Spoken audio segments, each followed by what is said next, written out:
देखो बच्चों यहाँ पे ये बहुत अच्छा क्वेश्चन है, एग्जाम में आया हुआ है एमसीक्यू में। जब आप क्वेश्चन को कर ले हुए ना एक बार, तो आपको पैटर्न याद हो जाएगा। तो एग्जाम में जैसे ही आएगा ना, इसमें मतलब कोई चेंज होके नहीं आएगा ये। तो आपको सिर्फ आंसर लिखना है। तो आंसर हमें कई बार प्रैक्टिस करते करते याद भी हो जाता है। अच्छा मुझे बताओ, अगर मैं दो ट्राइंगल लूँ, ए Q O, A Q A छोटा सा ट्राइंगल डैश और डैश ए टी ओ, तो क्या मैं कह सकता हूँ ये दोनों सिमिलर ट्राइंगल है? Yes sir. कैसे?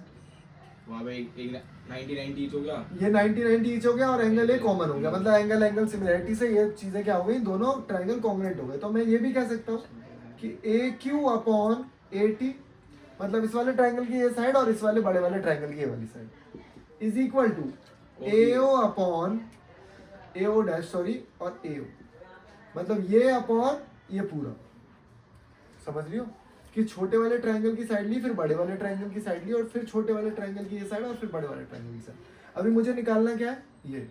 अब मैंने देखा और ना उसमें पहले से गिवन मैंने बताया नहीं आप लोगों को कि ये दोनों सर्कल जो है दोनों का सेम रेडियस है, दोनों का सेम रेडियस है। अब मुझे बताओ, यहाँ से यहाँ तक ये आर है, यहाँ से यहाँ तक ये फिर आर है, और यहाँ से यहाँ तक ये फिर आर है। तो अगर मैं बोलूँ ओ ए डैश, मतलब सिर्फ इतनी लंबाई अगर मैं लूँ तो ये मेरी क्या होगी आर, और अगर मैं बोलूँ ए ओ यहाँ से यहाँ तक 3r, तो ये क्या हो गया हमारा 1/3। ठीक है, मतलब ये रिजल्ट के तौर पे याद करना है। अच्छा बच्चों ये क्वेश्चन है, अगर एक सर्कल है और एक क्वाड्रिलेटरल है और क्वाड्रिलेटरल की सारी साइड्स सर्कल को टच कर रही है, तो जो भी एंगल यहाँ बनेंगे एंगल सबटेंडेड, जो अपोजिट एंगल होंगे ना उनका सम हमेशा क्या होगा 180। मतलब स्टेटमेंट में आता है क्वेश्चन, किस में आता है स्टेटमेंट में आता है कि वो एंगल सप्लीमेंट्री होंगे, वो एंगल क्या होंगे सप्लीमेंट्री होंगे। तो हमने तो प्रूफ दैट भी किया था, भूल गए? इनको ज्वाइन करके किया था ना, X Y X Y X Y, क्या ये दोनों एंगल इक्वल होंगे?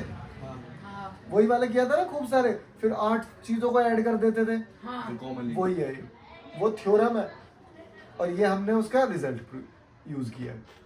तो ये एंगल, इन दोनों का एंगल को आप ऐड करोगे तो ये एंगल सप्लीमेंट्री है। छोटा सा कंसेप्ट। अब देखो यहाँ पे आपको एक प्रॉपर्टी सिखा रहा हूँ मैं, बहुत अच्छी प्रॉपर्टी है, उसको ध्यान से समझना।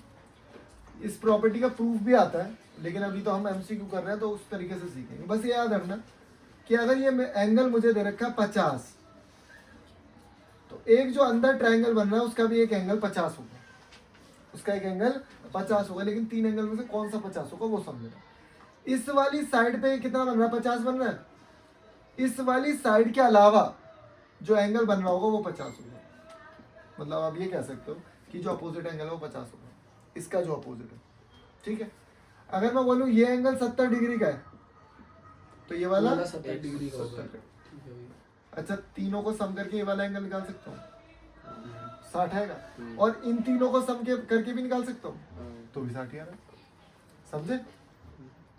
अब देखो हमें एक क्वेश्चन दिया, फिगर बनाया है, अब इसमें क्या निकालना है? इसका पेरीमीटर निकालना है। बहुत तरीके हैं हमारे पास, लेकिन मैं आपको सबसे बेस्ट तरीका बता रहा हूँ, ध्यान से देखो। ये 6 है तो ये कितना होगा? 6।